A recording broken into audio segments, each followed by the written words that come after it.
الحمدللہ وکفا وسلام علی عبادہ الذین اصطفیٰ اما بعد فاعوذ باللہ من الشیطان الرجیم بسم اللہ الرحمن الرحیم یا ایہا الذین آمنوا اتقوا اللہ ولتنظر نفس ما قدمت لغد سبحان ربک رب العزت عما یصفون وسلام علی المرسلین والحمد للہ رب العالمین اللہم صلی علی سیدنا محمد وعلی آل سیدنا محمد وبارک وسلم۔ اسرار رحمت کے آج کے اس پروگرام میں ہم محاسبہ نفس کے متعلق بات کریں گے۔ اللہ رب العزت کا فرمان ہے یا ایھا الذین آمنوا اتقوا اللہ، اے وہ لوگ جو ایمان لے آئے، اللہ سے وعدہ کر چکے اور جو ہے کلمہ پڑھ چکے، جس میں پہلا حصہ لا الہ الا اللہ کا، دوسرا محمد الرسول اللہ کا، کہ اللہ کو بھی مانتے ہیں اور نبی اکرم صلی اللہ علیہ وسلم کو آخری رسول مانتے ہیں، تو ان سے کہا جا رہا ہے وَلْتَنْظُرْ نَفْسٌ مَا قَدَّمَتْ لِغَدٍ، کہ تمہیں ہر بندے کو یہ چاہیے کہ وہ دیکھے، غور کرے، سوچے کہ وہ آگے کیا بھیج رہا ہے۔ اب اس سے جو ہے اس کے تحت ابن کثیر میں جو تفسیر کی گئی اس میں یہ ہے کہ بھئی اپنا حساب کرو، اپنا محاسبہ کرو، اپنے بارے میں سوچو کہ تم کیا کرتے پھرتے ہو، اور یہ جو ہے کس پر لازم ہے۔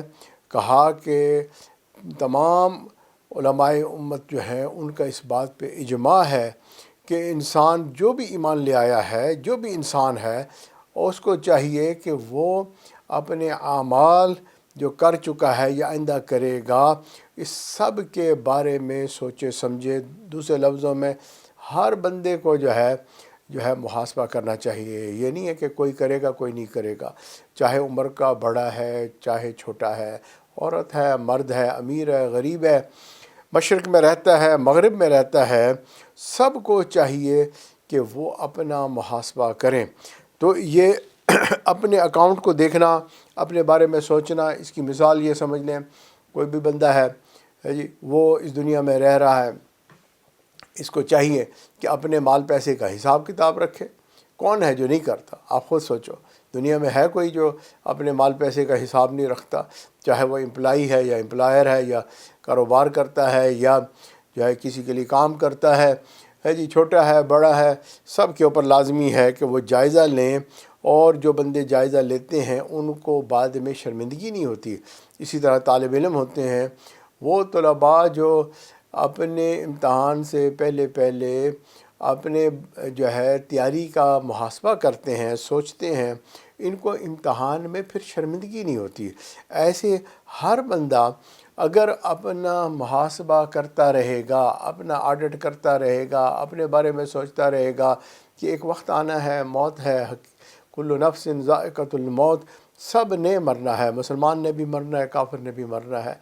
آپ جس فرقے سے تعلق رکھتے ہیں، جس مذہب سے تعلق رکھتے ہیں، تھوڑی دیر بیٹھ کے سوچیں کہ ہم نے جو ہے کون سا راستہ اختیار کیا ہوا ہے۔ کیا ہم کلچر کو فالو کرتے ہیں یا ریلیجن کو فالو کرتے ہیں؟ ریلیجن فالو کرتے ہیں تو پھر ہمارا کون سا جو ہے فرقہ ہے، اور کیا یہ ہم صحیح راستے پہ جا رہے ہیں نہیں جا رہے؟ تو مقصد ہے کہ ہر بندے کو سوچنا سمجھنا چاہیے۔ اب آپ دیکھیں کہ ایک آدمی ہے، اس نے گاڑی جو ہے وہ چلا رہا ہے اور اسے کہیں پہنچنا ہے، جو بھی اس کی ڈیسٹینیشن ہے۔ اب اس کے ڈیسٹینیشن کے لیے اس کو گاڑی چلانی چاہیے اور گاڑی چلتی رہنی چاہیے تاکہ وہ اس ڈیسٹینیشن پر پہنچ جائے۔ اچھا، اب اس بندے نے راستے میں جو ہے ہائی وے لینا ہے، اور ہائی وے عام طور پہ ایسٹ ویسٹ نارتھ ساؤتھ اس طرح سے بنے ہوتے ہیں۔ اگر اس نے دیکھا کہ بھئی ہائی وے کا نمبر تو صحیح ہے، اور اس نے ایسٹ ویسٹ اور نارتھ ساؤتھ کا خیال ہی نہیں رکھا اور یہ چڑھ گیا۔ اچھا، اب یہ ہائی وے پہ چڑھ گیا ہے، اس کو پتہ ہے کہ میں نے ہائی وے تو صحیح لیا ہوا ہے، اور یہ چلائے جا رہا ہے، گاڑی چلائے جا رہا ہے، گاڑی چلائے جا رہا ہے۔ آپ بتائیں کہ کیا یہ منزل پہ پہنچے گا، یا اس میں جو ہے شک ہے 50% کا کہ یہ منزل پہ نہیں پہنچ سکے گا؟ تو اس کو کیا کرنا چاہیے؟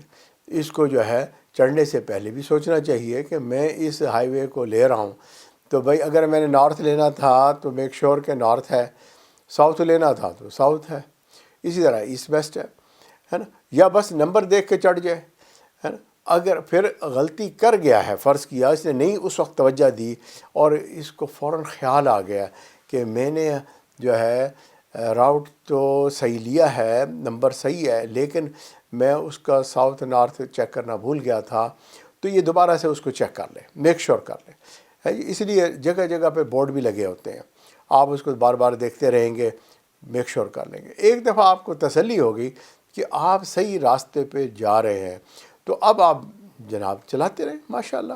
جب ایگزٹ آئے گا تو ایگزٹ لیں گے، اور ایگزٹ آ بھی جائے گا، ڈیسٹینیشن پہ آپ پہنچ بھی جائیں گے۔ لیکن اگر آپ نے پہلے ہی غلطی کی، پھر آپ چڑھ گئے اور جناب گاڑی چل رہی ہے اور آپ سمجھ رہے ہیں کہ آپ منزل پہ پہنچ جائیں گے، بھائی نہیں پہنچ سکیں گے۔ تو اس لیے ضروری ہے کہ آپ بار بار اپنا محاسبہ کریں، آڈٹ کریں، سمجھیں کہ واقعی ہم صحیح جا رہے ہیں کہ نہیں جا رہے۔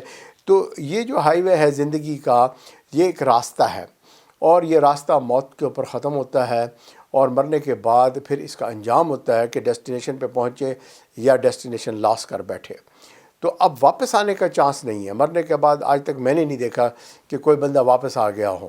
آپ نے اگر دیکھا ہو تو ہمیں بھی بتائیے گا، یقیناً کسی نے بھی نہیں دیکھا ہے جی۔ تو اس کا مطلب ہے کہ ون وے ہے، واپسی کا نہیں ہے، مرنے کے بعد کی کریکشن نہیں ہے، تو لہٰذا ابھی محاسبہ کرنا پڑے گا۔ اب جو ہے سوال یہ پیدا ہوتا ہے کہ محاسبہ جو ہے اس کا مطلب کیا ہے کہ آپ نے سوچنا ہے، سوچنے کو محاسبہ کہیں گے۔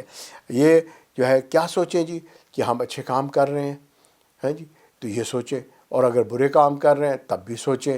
اگر تو اچھے کام کر رہے ہیں تو بہت اچھی بات ہے، آپ کو خوش ہونا چاہیے، اللہ کا شکر ادا کرنا چاہیے، کیونکہ اچھے کام کی بھی توفیق اللہ تعالیٰ نے دی ہے۔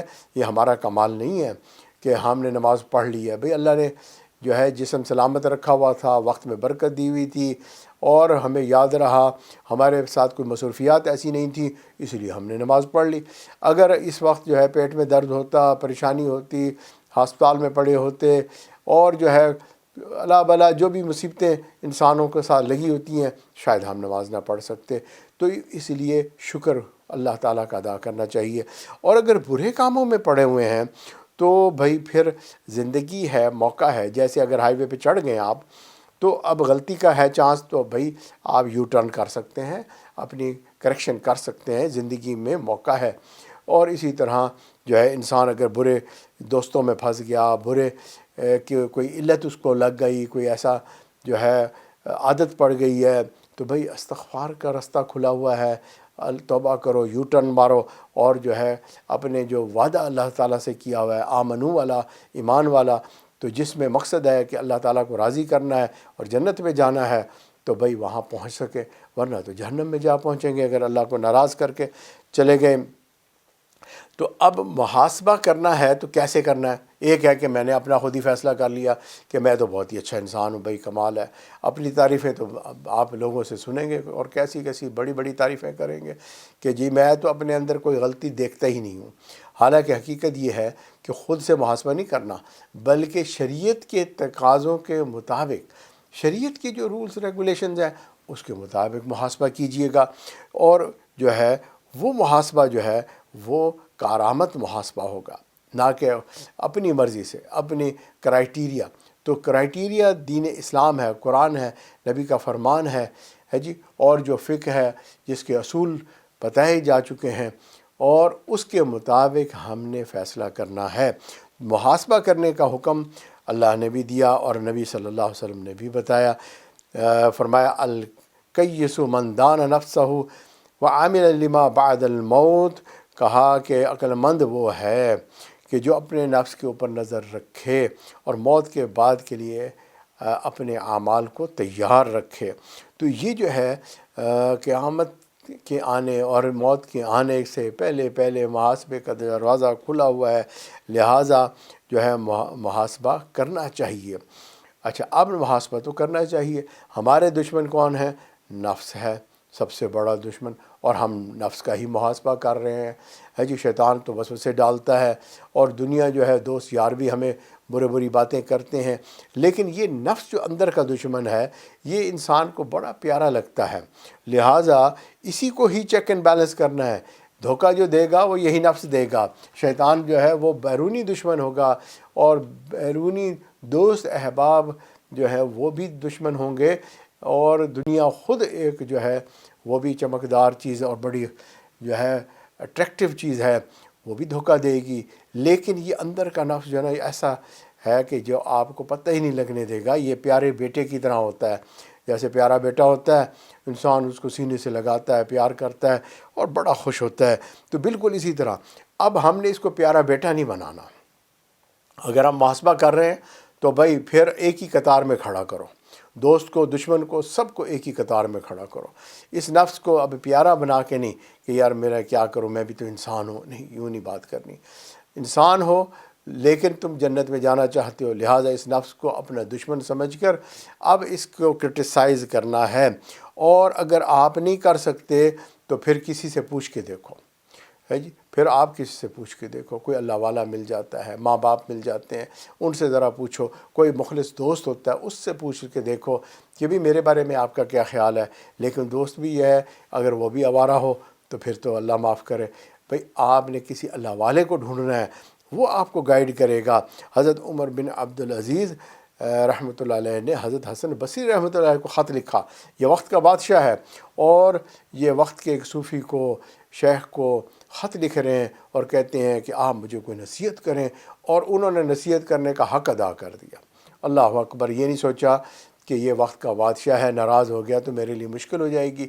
نہیں، بلکہ انہوں نے خوب اچھی طرح کہا کہ نفس کا محاسبہ کرتے رہیے گا، اور جو ہے غفلت نہیں کرنی، اس سے نقصان ہوگا. انجام کے بارے میں سوچنا کہ ایک دن مرنا ہے، اللہ کے سامنے جانا ہے، اور ڈرنا ہے. کبھی بھی امن میں نہیں آنا ہے جی. اگر امن میں آ گئے تو پھر تو جو ہے آپ کے لیے مسئلہ ہو گیا، پریشانی آئے گی آخرت میں. تو کبھی بھی آپ نے سیٹسفیکٹری اپنے آپ کو سکور دینے ہی نہیں ہے.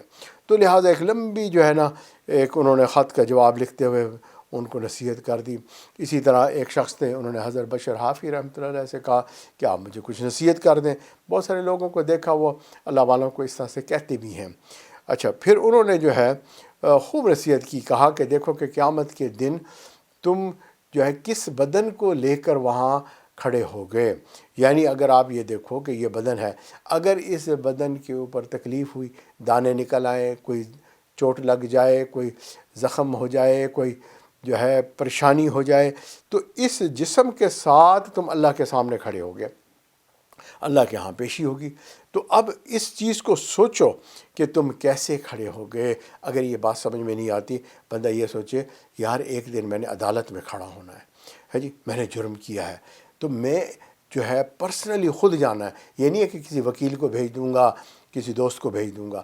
نہیں، وہ عدالت جس میں میں نے خود حاضر ہونا ہے، حاضری کے ساتھ وہاں پیش ہونا ہے اور میرا فیصلہ ہوگا.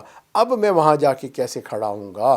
تو یہ بات جب سوچیں گے تو اب بندے کو جو ہے پاؤں کانپنے لگ جائیں گے، اور دماغ صحیح کام کرے گا، دل بھی دھڑکے گا، پریشانی بھی ہوگی. لیکن بھائی عدالت میں جانے سے پہلے اگر یہ محاسبہ کیا ہے تو سبحان اللہ بہت اچھا جو ہے اس کا جو ہے انجام ہوگا، اور یہ تیار ہو کے وہاں پر پہنچے گا. اب دیکھیں ہوتا کیا ہے کہ محاسبہ جو ہے وہ ہم کرتے نہیں ہیں. ایک شخص جو ہے حضرت حسن بصری رحمۃ اللہ کے سامنے آیا اور کہنے لگا حضرت آپ جو ہے نصیحتیں کرتے ہیں، ہمارے سامنے قرآن حدیث پڑھتے ہیں، لیکن ایسا لگتا ہے کہ ہمارے تو دل ہی سو گئے ہیں جی، تو جو ہے اثر ہی نہیں ہوتا. عجیب سی بات ہے. ہم واعظ و نصیحت بھی سن رہے ہیں، اللہ کا کلام بھی سن رہے ہیں، ابھی احادیث بھی پڑھ رہے ہیں، قرآن بھی پڑھ رہے ہیں، سن رہے ہیں، لیکن جو ہے دل جو ہے سن ہو چکا ہے، اس پہ اثر ہی نہیں ہو رہا. تو حضرت حسن بصری رحمۃ اللہ نے فرمایا کہ نہیں، اس کو یہ نہ کہو کہ تمہارا دل سو گیا ہے، تم یہ کہو کہ تمہارا دل مو گیا، یعنی دل تمہارا مر چکا ہے. کیونکہ سوئے بندے کو جگایا جا سکتا ہے، اور مرنے والے کو کیسے جگائے، وہ تو مر چکا ہے.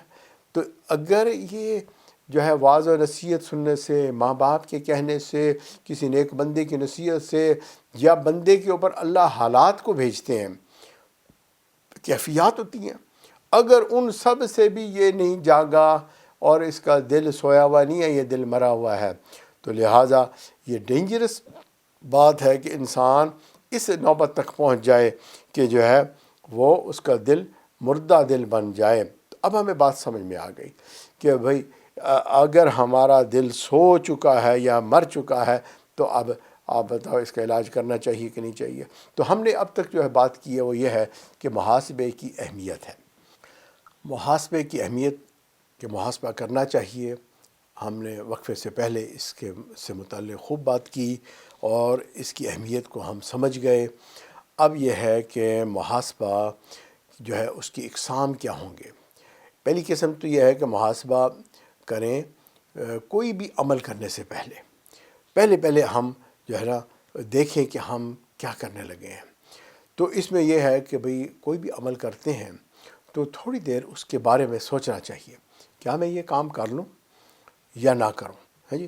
بڑے بڑے اہم کام ہوتے ہیں زندگی کے، میاں بیوی کی لڑائی ہوتی ہے، کہتے ہیں جی غصے میں نے طلاق دے دی۔ بھئی غصے میں طلاق کہاں سے ہوتی ہے؟ یہ ایک سیریس معاملہ ہے۔ کیا آپ نے غصے سے یا فال ان لو ہو کر آپ نے بس اچانک شادی کر لی تھی؟ بھئی ایک پورا ایک نظام تھا، کیسے آپ نے شادی میں پروسیس میں گزرے، کیسے کیا۔ غصے میں تھوڑی ہوتا ہے کہ جس طرح شادی کے لیے اتنا کچھ سوچا سمجھا، رشتے دیکھے اور پھر جو ہے دعوت ہوئی، پھر ولیمہ ہوا، پھر کیا کچھ ہوا۔ بھائی آپ نے اگر جو ہے ڈیورس کرنی بھی ہے سوچ سمجھ کے کریں گے نا، تھوڑا ٹائم سپینڈ کریں گے اور خوب چانس دیں گے کریکشن کا، ہر چیز کا، ہر پہلو سے دیکھنے کے بعد اب پھر اس کے بعد آپ یہ عمل کریں گے۔ آپ مکان خرید کرنے لگتے ہیں تو بھئی ایسے تھوڑی ہے کہ جہاں سے گزرے ہیں وہاں سے چلو مکان خرید کر لیا، یار آج جہاں سے گزرے تھے بس وہ مکان تو خریدنا تھا، ہمیں جو ملا ہم نے لے لیا۔ نہیں، ایسا نہیں ہوتا۔ آپ کوئی بھی عمل کرتے ہیں اس سے پہلے سوچتے ہیں۔ اسی طرح کسی سے لڑائی ہونے لگی ہے، بھائی کو آپ نے جو ہے ٹیکس کرنے لگے ہیں، او بھائی تھوڑا سا ٹھہر جاؤ، ذرا سوچو کہ میں نے الفاظ کون سے استعمال کیے ہیں، کیسا ٹیکس جا رہا ہے، کیسی ای میل جا رہی ہے، بیوی سے بات ہو رہی ہے، میں اس کو کوئی کامنٹس کرنے لگا ہوں، کیسے کامنٹس کر رہا ہوں، ذرا سا تھوڑا سا جو ہے سوچ کر پھر زبان سے وہ الفاظ نکالیں، ہے جی۔ تو یہ ہے کہ تھوڑا سا ٹھہر کر اگر آپ نے سوچ کر کوئی چیز کی تو یہ ہم کہیں گے یہ محاسبہ کیا ہے آپ نے عمل سے پہلے۔ اچھا، اسی طرح کوئی بھی عمل آپ کرنے لگے ہیں تو اب آپ نے جو ہے دیکھنا ہے کہ میری نیت کیا ہے، تو یہ بھی سوچنا ہے۔ نیکی کا کام ہے جی، لیکن شیطان نیت کے اندر خرابی ڈال دیتا ہے۔ نیت یہ ہو جاتی ہے کہ یار اس سے جو ہے میں پاپولر ہو جاؤں گا، لوگوں کو اٹریکٹ کروں گا، اور یہ جو ہے میں اس سے جو ہے کوئی یوٹیوب چینل بناؤں گا، میری تقریریں اس میں آئیں گی، لوگوں کو میرا پتہ چلے گا۔ آپ کی ساری نیکی برباد ہو گئی، نیت ہی خراب کر بیٹھے ہیں آپ، ہے جی۔ تو بھئی تھوڑا سا ٹھہر کے سوچ کے کہ بھئی آپ ہر چیز کریں لیکن اپنی نیت اللہ کے لیے رکھیں تاکہ اللہ سے اجر مل جائے۔ اگر بری نیت ہے تو اس کو اچھی نیت میں کنورٹ کر دیں، ہے جی۔ اور یہ ایک چیز ہوگی، عمل سے پہلے محاسبہ کر لیا۔ جیسے ہائی وے پہ چڑھنے سے پہلے آپ نے اس کو دیکھ لیا کہ صحیح ہائی وے ہے اور جو ہے میں صحیح جو ہے انٹری کر رہا ہوں۔ اب آپ نے جو ہے عمل شروع کر دیا۔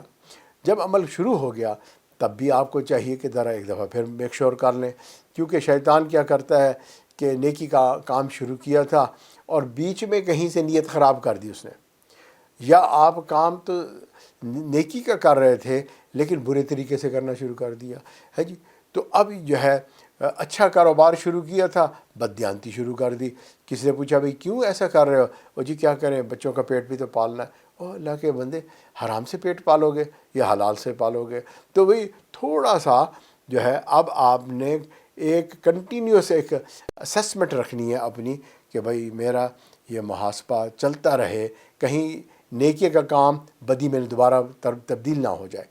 شروع میں بھی دیکھا، درمیان میں بھی آپ دیکھ لیا، کنٹینیوس اگر عمل چل رہا ہے۔ پھر اسی طرح عمل کمپلیٹ ہو گیا۔ عمل کمپلیٹ ہونے کے بعد آپ نے دوبارہ بیٹھ کے سوچنا ہے کہ میں نے اس کام کو واقعی للہ فی اللہ کیا ہے یا میں نے کچھ صحیح کیا، کچھ غلط کر بیٹھا ہوں۔ حضرت عمر بن عبدالعزیز رحمۃ اللہ علیہ فرماتے ہیں کہ میں نے ایک دفعہ محاسبہ کیا اپنے کام کے اوپر، تو میں نے دیکھا کہ میں نے اس میں جو ہے تھوڑا عمل جو ہے اللہ کے لیے کیا تھا اور زیادہ جو ہے شیطان کو خوش کر بیٹھا ہوں، تو ابھی بھی چانس ہے، پیچھے والے عمل کے لیے بھی توبہ استغفار کی جا سکتی ہے۔ تو لہٰذا مرنے سے پہلے پہلے آپ جو ہے پھر تجزیہ کر کے اب آپ نے جو ہے اپنا محاسبہ کر کے دوبارہ اس عمل کو بھی ٹھیک کر لیا۔ آپ کا دھاگا ٹوٹ گیا تھا، آپ نے دوبارہ گرہ لگا کے اس کو جوڑ دیا، تو الحمدللہ یہ بھی ٹھیک ہو گیا۔ غلط لکھی گئی یہ تحریر اریز کیا آپ نے، اس کو صحیح کر دیا، ڈیلیٹ کر کے دوبارہ ری رائٹ کر دیا، ماشاءاللہ۔ اچھا، اب محاسبہ ہم نے کرنا ہے تو کس چیز کا کریں بھائی محاسبہ؟ بھائی محاسبہ یہ ہے کہ ہم نے اللہ تعالیٰ سے ایک وعدہ کیا ہے، لا الہ الا اللہ کلمہ پڑھا اور نبی صلی اللہ علیہ وسلم کو اللہ کا بندہ اور رسول کہا اور نبی صلی اللہ علیہ وسلم کی سنتوں پہ عمل کا ارادہ کر لیا، تو یہ ہم نے جو ہے مسلمان ہونے کا وعدہ کر لیا۔ اب کانٹریکٹ سائن ہو گیا ہے اللہ تعالیٰ کے ساتھ۔ اللہ تعالیٰ نے کچھ چیزیں جو ہے حکم دیے ہیں، اوامر کہتے ہیں، کیا کہا جاتا ہے کہ یہ کام کرو، اور کچھ چیزیں ایسی ہوتی ہیں جن کو جو ہے نہیں کہا جاتا ہے کہ یہ نہیں کرنی، ہاں جی، تو جو ہے اچھے کام کرو، برے کام نہ کرو، کیونکہ جس کا حکم دیا گیا صاف ظاہر ہے اللہ کی طرف سے حکم ہے، وہ سارے کام اچھے ہو گئے، اور جن سے منع کیا گیا وہ سارے کام برے ہو گئے، اللہ کی طرف سے ہو گیا ہے نا۔ اچھا، اسی طرح نبی اکرم صلی اللہ علیہ وسلم نے اللہ کے حکموں پر جو اللہ نے حکم دیے تھے ان کو کر کے بھی دکھا دیا، اس کو کہیں گے نبی صلی اللہ علیہ وسلم کی سنتیں۔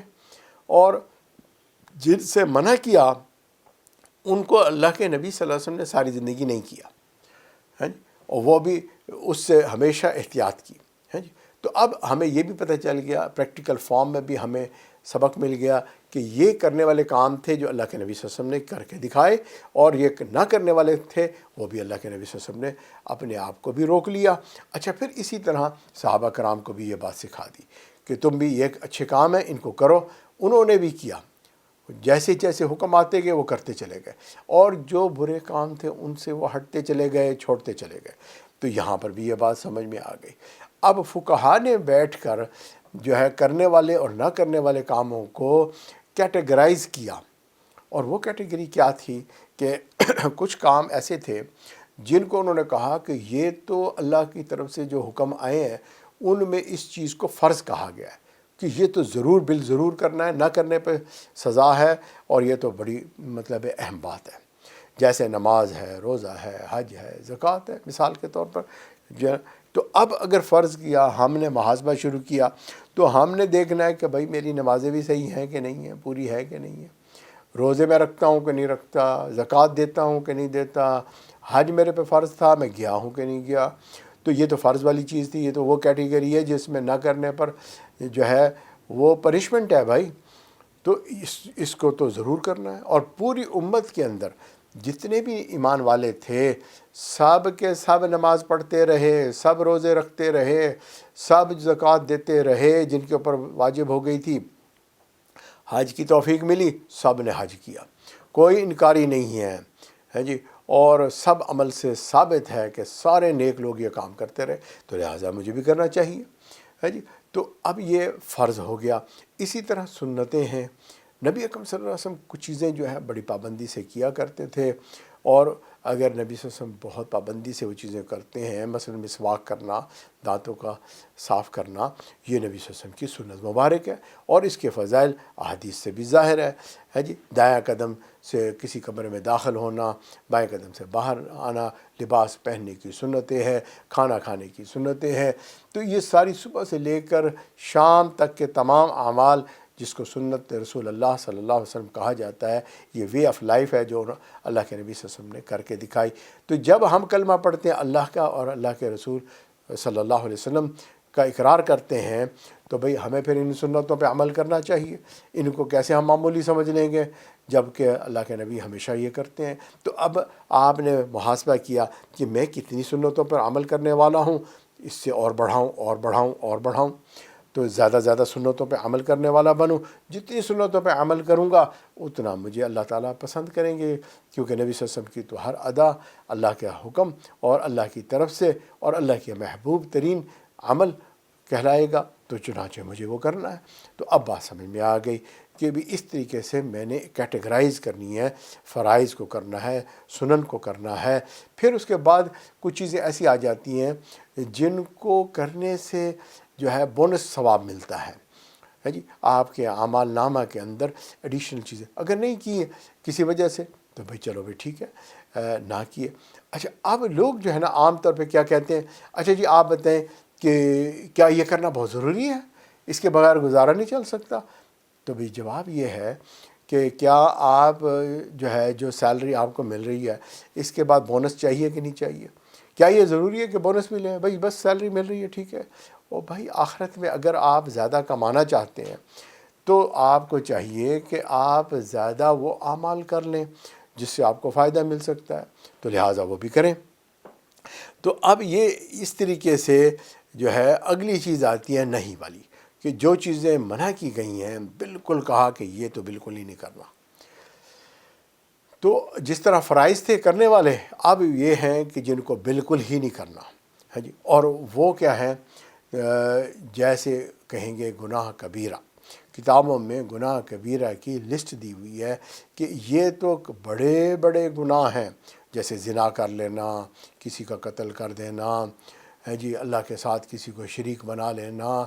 تو اس قسم کے گناہوں سے تو بھئی بہت بچنا ہے، بہت احتیاط کرنی ہے، کیونکہ یہ تو بالکل انسان کا بالکل نقصان کر دے گی، اس کو ٹوٹل لاس ہو جائے گا، بینکرپسی ہو جائے گی اس کی۔ تو لہٰذا یہ والے تو چیزیں بالکل کرنی ہی نہیں ہیں۔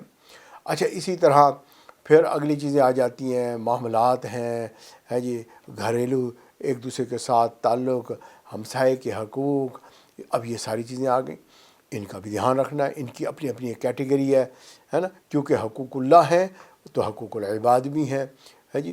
حقوق العباد کے اندر بھی ہم نے پھر خیال رکھنا ہے کہ کہیں کسی کا دل تو نہیں دکھا دیا، کہیں میرے اندر بد اخلاقی تو نہیں آ گئی۔ تو یہ سب چیزیں جو ہے گناہ ہیں اور ان گناہوں سے بچنا ہے۔ تو لہٰذا بڑے گناہ، پھر اسی طرح کہتے ہیں صغیرہ گناہ۔ ویسے جو احتیاط کی زندگی گزارنے والے ہیں ان کے ہاں کوئی صغیرہ گناہ نہیں ہے، کیونکہ صغیرہ گناہ بھی آپ سوچو، بڑے کی نافرمانی کرنا کیسے چھوٹا گناہ ہو سکتا ہے؟ اللہ بہت بڑے ہیں، لہٰذا اگر ہم کہتے ہیں یہ تو بڑا چھوٹا سا گناہ ہے، بھائی چھوٹا سا گناہ نہیں ہے، یہ بڑے کی نافرمانی ہے، بہت بڑا گناہ ہے۔ تو لہٰذا جو محتاط زندگی گزارنے والے ہوتے ہیں وہ ہر گناہ کو ہی جو ہے کبیرہ گناہ سمجھ کے چھوڑ دیتے ہیں، لیکن عوام کے لیے، ہمارے لیے چلو بھی، اور علماء نے اس کو کبیرہ گناہ صغیرہ گناہ کہہ کے بات کو سمجھا دیا۔ تو لہٰذا گناہوں کے بارے میں ہم نے خیال رکھنا ہے کہ اگر کوئی گناہ میں کر رہا ہوں تو اپنی لسٹ بنا لیں جی، چاہے وہ اخلاقی گناہ ہے، چاہے معاملے کا گناہ ہے، چاہے وہ لوگوں کے ساتھ معاشرت کا گناہ ہے، یا انوائرمنٹل ہے، یعنی کہ مختلف مخلوق ہے اللہ تعالیٰ کی ہے جی، تو ان کے سے متعلق کوئی گناہ ہے، تو اگر وہ بندہ کر رہا ہے تو اس چیز کا خیال رکھیں گے۔ تو لہٰذا ایک گناہوں کی کیٹیگری سے بچ جائیں گے اور نیکیوں کے اوپر توجہ رکھیں گے کہ نیکیاں زیادہ سے زیادہ میرے نام اعمال میں جمع ہو جائیں۔ اچھا اب اس زیادہ سے زیادہ نیکیاں کمانے کے لیے ایک ٹیکنیک یہ ہے کہ بہت سارے لا یعنی کام ہوتے ہیں، وہ چیزیں جو ویسٹیج آف ٹائم کہلائیں گی، یعنی اگر آپ نے کیا بھی ہے نہیں بھی کیا، چلو بھائی نہ فائدہ نہ گناہ۔ اب ہم نے یہ کرنا ہے کہ یہ جو لا یعنی کام ہیں ان کو نہیں کرنا، ان کو جو ہے نا بیکار وقت ضائع نہیں کرنا کہ بیٹھے ہوئے ہیں اور بیٹھے ہوئے جناب بس انٹرنیٹ ہے اور دیکھ رہے ہیں، سرچنگ ہو رہی ہے، فلاں ہو رہی ہے، اس میں گناہ کا بھی چانس ہے۔ لیکن میں کہتا ہوں کہ اگر آپ بڑے حلال طریقے سے کر رہے ہیں تب بھی بھائی بہت سارا وقت آپ ضائع کر رہے ہیں، اس سے اچھا ہے کہ قرآن کی تلاوت کر لیں، کوئی تسبیح پڑھ لیں ہے جی، ذکر مراقبہ کر لیں ہے جی، اللہ کو یاد کر لیں، 2 رکعت نفل پڑھ لیں، کچھ تو کریں نا، ہے نا۔ ایسے بلا وجہ اپنا وقت جو ہے فضول مشاغل میں خرچ نہ کریں۔ مہمان آیا، دوست آئے، آپ ان سے بیٹھے ہوئے 3 گھنٹے بیٹھے ہوئے باتیں کر رہے ہیں، وقت گزرنے کا جی پتہ ہی نہیں چلا، خود ہی کہتے ہیں او جی ماشاءاللہ بڑا مزہ آیا آپ سے باتیں کرتے ہوئے، وقت گزرنے کا پتہ ہی نہیں چلا۔ بھائی کیوں نہیں پتہ چلا؟ کیا یہ وقت اگر آپ نیکی پہ خرچ کر دیتے تو آپ کے نام اعمال میں خیر لکھی جاتی۔ تو اس طرح سے ترتیب بنائیں کہ جو ہے وقت ضائع نہیں کرنا۔ پھر اس کے بعد یہ ہے کہ محاسبہ کرنے کے لیے صبح شام محاسبہ کریں، ہے جی، ہر ہفتے میں جمعے والے دن محاسبہ کریں، ہے جی، یوم عرفہ کو کریں، ہے جی، ذی الحجہ کے آخری 10 دنوں میں جو ہے محاسبہ کریں۔ آپ اسی طرح رمضان آیا اس میں محاسبہ کریں۔ یہ ایسے موقع ہیں کہ انسان کا دل نرم ہوتا ہے، کسی اللہ والے کی محفل میں گئے وہاں بیٹھ کے محاسبہ کریں، کسی کوئی بڑوں سے بات ہوئی اس وقت محاسبہ کریں، یا کسی خاص مقام یعنی کہ مسجد میں گئے، بیت اللہ میں گئے، محاسبہ کریں۔ بھئی حج میں گئے واپس آئے، محاسبہ نہیں کیا، ویسے کہ ویسے آ گئے۔ بھئی آپ نے اللہ کا گھر دیکھا، من عرفہ مزدلفہ میں ٹھہرے، اللہ کے نبی صلی اللہ علیہ وسلم کے روضے پہ حاضری دے کر آئے ہو، تو کوئی محاسبہ کیا ہوتا تاکہ آپ کا معاملہ ٹھیک ہو جاتا۔ تو لہٰذا اس لیے جو ہے وقت، ہر وقت محاسبہ کریں، اور خاص وقت میں بھی کریں، خاص مقامات پہ بھی۔ محاسبے کی اہمیت، سیلف آڈیٹنگ کرنے کی اہمیت کو خوب اچھی طرح سمجھا کہ یہ اللہ بھی اس کو پسند کرتے ہیں، نبی صلی اللہ علیہ وسلم کا حکم بھی ہے۔ پھر ہم نے یہ بھی سوچا کہ بھئی محاسبہ کس چیز کا کریں، ہے جی، جیسے کسی بزنس کا آڈٹ کرنا ہے تو کہتے ہیں جی فائلیں لے آئیں، بھئی کون سی فائلیں لے آئیں، کس چیز کو کھول کے دیکھیں کہ صحیح ہے غلط ہے۔ ہمارا نام اعمال کوئی ہمارے ہاتھ میں تو نہیں ہے، لیکن بھئی اللہ کے حکم، شریعت کے قوانین سب ہم جانتے ہیں، نہیں جانتے تو علماء سے پوچھ لیتے ہیں۔ تو ہم نے اس کے متعلق بھی بات کر لی۔ اب ہمیں ساری اہمیت بھی پتہ چل گئی، محاسبہ کس چیز کا کریں وہ بھی سمجھ میں آ گیا۔ اب یہ ہے کہ بھئی محاسبہ کرتے کیوں نہیں ہیں ہم، کیا وجہ ہے؟ تو یہ ایک سوال ہے۔ تو اب اس سوال کا جواب یہ ہے کہ پہلے تو یہ دیکھیں کہ محاسبے سے روکنے والی چیزیں کون سی ہیں جس کی وجہ سے ہم محاسبہ نہیں کرتے۔ تو علماء نے کچھ جو ہے اس کی مثالیں بتائی ہیں۔ سب سے پہلی ہے المعاصی، کہ جب انسان گناہوں کی کثرت کرتا ہے اور زندگی گناہوں بھری ہوتی ہے، یعنی پریڈامیننٹلی اگر ہم کہیں کہ میجارٹی آف ٹائم گناہوں میں انسان ڈوبا ہوا ہے، تو ایسے بندے کو پھر اللہ تعالیٰ محاسبہ کرنے کی توفیق نہیں دیتے، ہے جی۔ کہا کہ بھی ایسے بندے سے اللہ تعالیٰ اس کی جو برائیاں ہیں وہ چھپا دیتے ہیں، کیونکہ اللہ ناراض ہوتے ہیں کہ بھئی اب یہ گناہ کرنا چاہتا ہے، اچھا کہ لو بھی کر لو، تمہیں کھلی چھٹی دیتے ہیں، کرو جو کچھ کرنا ہے نا۔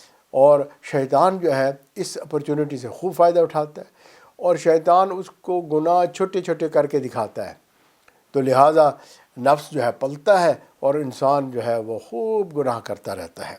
تو معاصی ایسی چیز ہے، گناہ ایسی چیز ہے جو انسان کو توبہ نہیں کرنے دیتی، اور سوچ اس کی اندر آتی نہیں ہے، خیال ہی نہیں آتا کہ میں نے اس کو چھوڑنا بھی ہے، وہ تو مزے میں لگا ہوا ہے، ایڈکشن ہو گئی ہے جی۔ تو اب جو ہے اس وجہ سے وہ گناہوں سے بچنے کے بارے میں سوچتا ہی نہیں ہے۔ تو لہٰذا بھائی گناہوں سے بچنا چاہیے۔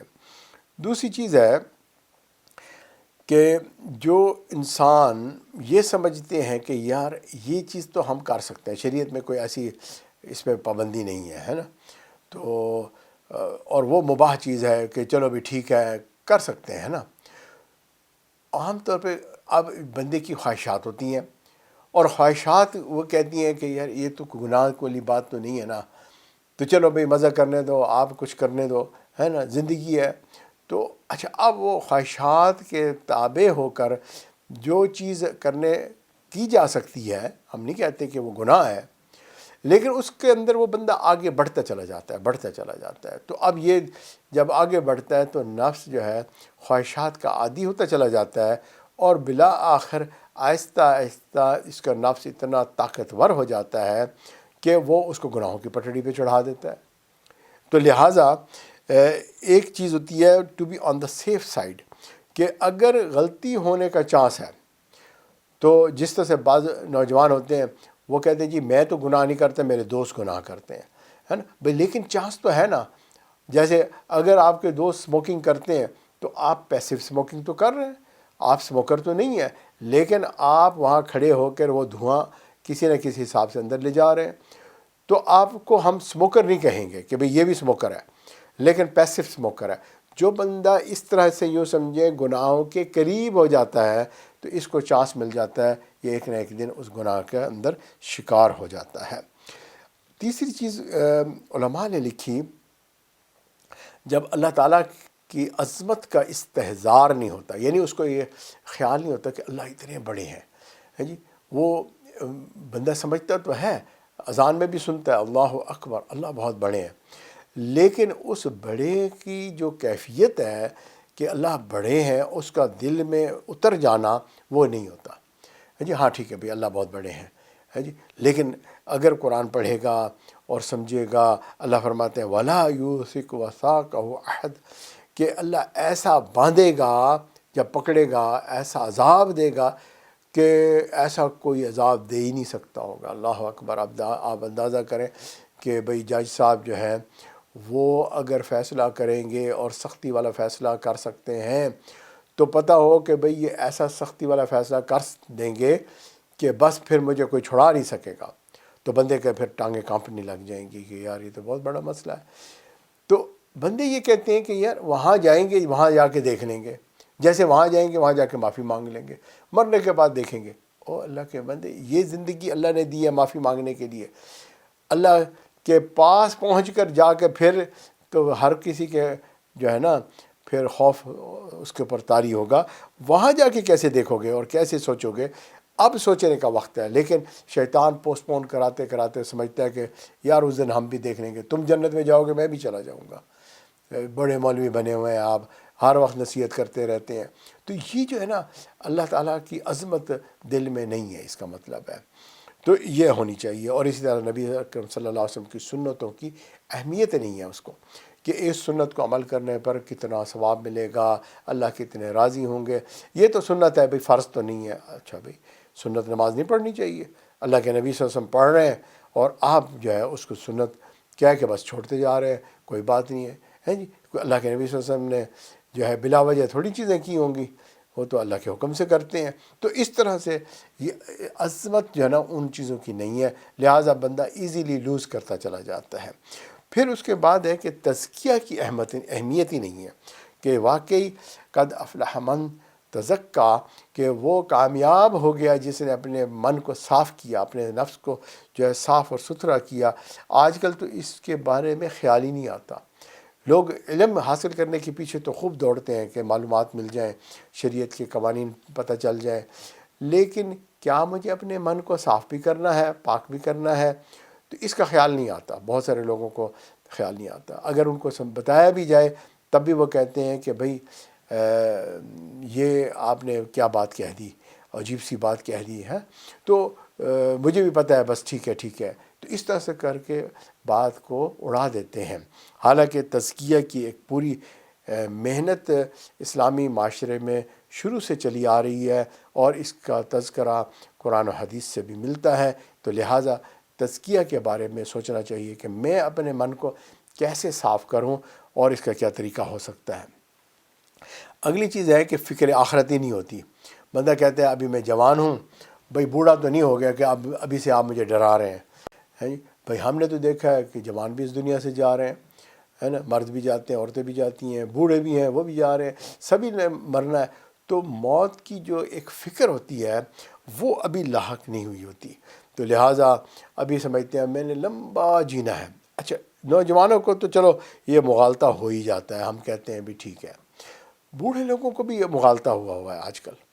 تو بھئی حیرانی ہوتی ہے۔ میں ایک دفعہ عرفات میں موجود تھا، اور ایک بوڑھا آدمی وہاں پر، حاجی صاحب وہ بھی موجود تھے، اور بڑی عجیب سی بات انہوں نے کہی، اور ہم ان کا منہ تکتے رہ گئے۔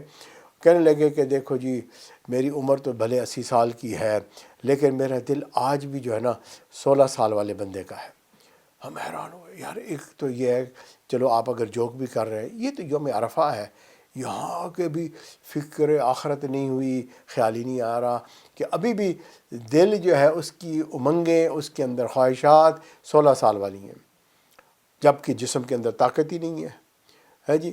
اور عمر جو ہے 80 سال کی ہے، پھر کتنا عرصہ اور جی لیں گے؟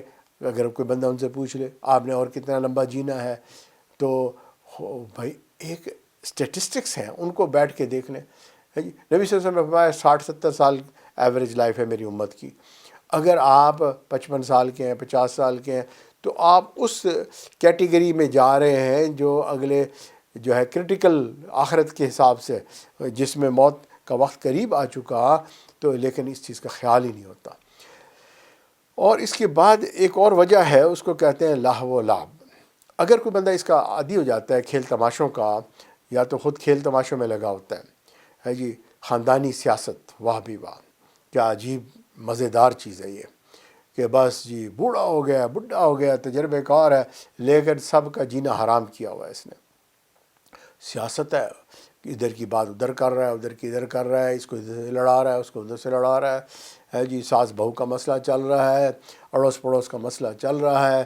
اور آج کل اسی طرح جو ہے ٹی وی، انٹرنیٹ اور یہ جو ہے سارے یوٹیوب کے کمالات، ساری دنیا کے جو ہے یہ کھیل تماشے اس میں موجود ہیں، اور بندے اس کے اندر بیٹھے ہوئے ہیں، گھنٹوں اس پہ لگا رہے ہیں، یا خود بھی وہ اس کام میں لگے ہوں گے، یا پھر اس کو جو ہے وہ دیکھ رہے ہوں گے اور ہنس رہے ہوں گے، ایک دوسرے کو آگے وہ واٹس اپ کر رہے ہوتے ہیں، فارورڈ ہو رہی ہوتی ہے، لہو و لعب ہے یہ۔ اور جو اس کا عادی ہو جاتا ہے وہ اپنا بہت سارا وقت برباد کر دیتا ہے۔ یہ محاسبہ کہاں سے کرے گا، اس کو خیال کہاں سے آئے گا؟ تو یہ بھی ایک چیز سوچنے والی ہے کہ کہیں میں لہو و لعب کے اندر تو شکار نہیں ہو چکا۔ پھر اس کے بعد ایک چیز ہے دنیا کی محبت۔ دنیا جو ہے اللہ رب العزت نے امتحان کی جگہ بنائی ہے، اور اس کو بہت ہی سرسبز و شاداب کیا ہے، اور اس کے اندر جو ہے بڑی چمک دمک ہے اور بڑی اٹریکشن ہے۔ نبی اکرم صلی اللہ علیہ وسلم نے فرمایا جس کو ایک سونا وادی کا مل جائے اور وہ تمنا کرتا ہے مجھے ایک اور مل جائے، اور حتیٰ کہ کہے گا پوری دنیا جو ہے اس کے تمام ریسورسز مجھے مل جائیں۔ تو دنیا کے اندر جو ہے انسان اگر ایک دفعہ اس محنت کو لگ گیا اور کرتا چلا جا رہا ہے، کرتا چلا جا رہا ہے، اور ایک ہے محنت کر رہا ہے، ٹھیک ہے بھئی آپ حلال طیب کما رہے ہیں، اللہ نے جو آپ کا رزق لکھا ہوا ہے، تو چاہے وہ ملین کیا بلین ہے، تو آپ کو مل کے رہے گا، آپ محنت کریں، ضرور کریں، لیکن کیا میں حلال طریقے سے کر رہا ہوں یا حرام طریقے سے کر رہا ہوں؟ اور کیا میں اس کی وجہ سے اپنے فرائض، حقوق اللہ اور حقوق العباد کو چھوڑ رہا ہوں؟ تو اس کی اجازت نہیں ہے۔ ایک بیلنس کرنے کی ضرورت ہے کہ بیلنس کر کے دنیا کماؤ، اور جو ہے دنیا جو ہے اس کو پھر جمع کرنا ایک اور مصیبت ہے کہ جمع کیے جا رہے ہیں۔ بھئی کمایا کس لیے تھا؟ اب اس کو بھئی آپ آخرت کے لیے خرچ کرو، مسجد کے لیے خرچ کرو، بچوں کو اپنے کھلاؤ پلاؤ ہے جی، اور جو ہے اس کو نیکی کے کاموں میں استعمال کرو۔ تو یہ دنیا کا صحیح استعمال ہو گیا۔ اب ہم کہتے ہیں جی بھی ہمیں تو ہر وقت میں محاسبہ کرتا ہوں جی، یہ بھی ایک بڑا مسئلے والی بات ہے۔ تو وہ اس کے بارے میں بھی علماء نے کہا کہ محاسبہ کون کرتا ہے اور کون نہیں کرتا، اس کی کچھ سائن اینڈ سمٹمز ہوتے ہیں، اور ان میں سے پہلی بات یہ ہے کہ آپ یہ دیکھیں کہ میری جو ہے اکثر میرے نام اعمال میں گناہ ہیں یا نیکیاں ہیں۔ اگر تو گناہوں کی کثرت ہے، اس کا مطلب ہے محاسبہ نہیں ہو رہا، تو یہ ایک علامت ہے اپنی سیلف آڈیٹنگ کا۔ اور دوسری بات یہ بتائی کہ جو بندہ محاسبہ نہیں کرتا اس کے لیے گناہوں کو چھوڑنا بڑا مشکل کام ہوتا ہے۔ تو گناہ نہیں چھوڑ سکتا کیونکہ اس نے سیریسلی بیٹھ کے اپنی آڈیٹنگ کی نہیں ہے، اور اس نے نہ آخرت کو سوچا نہ کوئی چیز سوچا، اس کا مطلب اس نے صحیح محاسبہ کیا ہی نہیں ہے، اس لیے گناہ چھوڑ ہی نہیں پا رہا۔ علت ہے ایسی جو ختم ہی نہیں ہو رہی۔ اچھا، پھر اس کے بعد یہ ہے کہ وہ کہتے ہیں کہ نیکیاں کرنا مشکل لگتی ہیں۔ بھئی اگر آپ کو پتہ چل گیا کہ اس چیز سے آخرت بنتی ہے، اللہ تعالیٰ اجر دیتے ہیں، تو نیکی کرنا آسان ہوگا، خیرات دینا آسان ہوگا۔ لیکن کہاں بھئی، ایک آپ کہیں جی تھوڑے سے پیسے دے دو مسجد کے لیے، کسی نیک کام کے لیے، جیب سے نکلتے ہی نہیں ہیں۔ تو نیکی کرنا جو مشکل بن گئی ہے، وجہ کیا ہے کہ آپ نے اس کے بارے میں تھنک ہی نہیں کیا، آڈٹ ہی نہیں کیا، اور حتیٰ کہ دل مردہ ہو گیا، اللہ تعالیٰ نے اس کو سیل کر دیا۔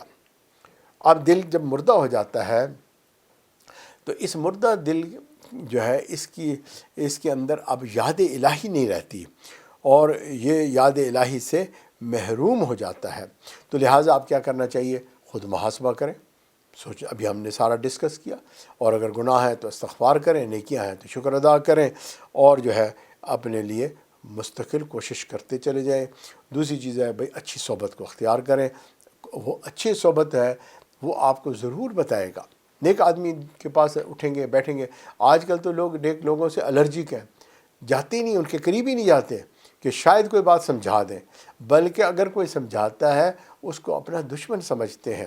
حتیٰ کہ محبت کرنے والے ماں باپ سمجھائیں ان کو بھی اپنا دشمن سمجھتی ہیں آج کی اولاد. تو بھئی اس لیے نیک لوگوں کی صحبت اختیار کریں. اور اگر آپ کہتے ہیں مجھے تو کوئی نیک بندہ ملتا ہی نہیں ہے، میری حالات ہی ایسے ہیں، تو پھر نیکوں کے واقعات کتابوں میں لکھے ہوئے ہیں. ہے جی، حضرت شیخ قادر جیلانی رحمۃ اللہ کا واقعات بیٹھ کے پڑھیں، ان کی زندگی کیسے انہوں نے گزاری. ہے جی، اسی طرح جو ہے بہت سارے نیک لوگ صحابہ کرام، ان کی زندگیوں کو دیکھیں کہ وہ کس طرح زندگی گزارا کرتے تھے. تو یہ اس چیز کا خیال رکھیں گے تو انشاءاللہ تعالیٰ پھر وہ پڑھنے سے سمجھنے سے کہ بھی یہ بھی انسان تھے، ہم بھی انسان ہیں. اچھا، اب اس کے بعد یہ ہے کہ اپنے نفس کے بارے میں ہمیشہ اس کو دشمن سمجھتے ہوئے ٹریٹ کریں. اگر یہ آپ کرتے رہیں گے، نفس پر کبھی بھی اعتماد نہ کریں کہ یہ آپ کو بہلا پھسلا کے خراب کر دے گا. اللہ کے سامنے کھڑے ہونے کا خوف دل میں پیدا کریں، اور علم اور واعظ کی مجالس میں شریک ہوں. یہ نہیں ہے کہ بھئی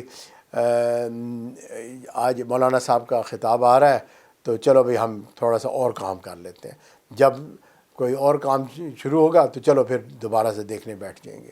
اور بھائی یہ بھی سننے والی باتیں تھیں، اس کو بھی سننا چاہیے تھا. یہ انہوں نے بھی ٹائم نکالا آپ کو جو ہے یہ پورا واعظ نصیحت کی. تو یہ مجالس قیمتی مجالس ہیں، تو لہٰذا ان سے بھی اور جو ہے غفلت کے مقامات سے دور رہے، اور اسی طرح قبور کے اوپر حاضری دیں، اللہ کی نعمتوں کو یاد کریں، تہجد کی پابندی کریں. تو یہ سب چیز کرنے سے محاسبہ ہوگا، اس سے لقائے الہی حاصل ہوگی، اور مرنے سے پہلے مرنے کی تیاری مکمل ہوگی.